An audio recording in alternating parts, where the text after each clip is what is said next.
This is the meeting place, or the chamber, of the Legislative Assembly, the lower house of the Parliament of Western Australia. 59 elected politicians sit in these seats and are known as Members of the Legislative Assembly, or MLAs.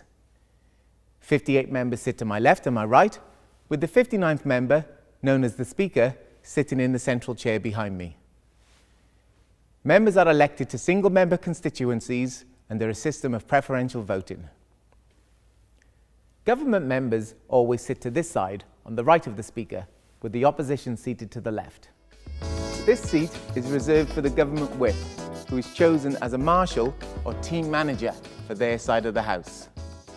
They organise the lists of party members who will go on to debate the bills and other business.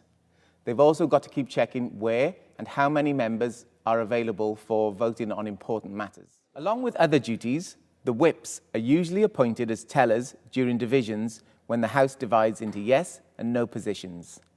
They then tally or count up all the votes on their side of the House. The opposition on the other side of the chamber also has a designated whip. The term whip comes from the world of fox hunting, where a whipper-in uses a dog whip to keep control of the hunting hounds and to stop them straying from the pack. In a sense, parliamentary whips are keeping control of their side of the House. Luckily, in their roles today, they don't need to use a real whip.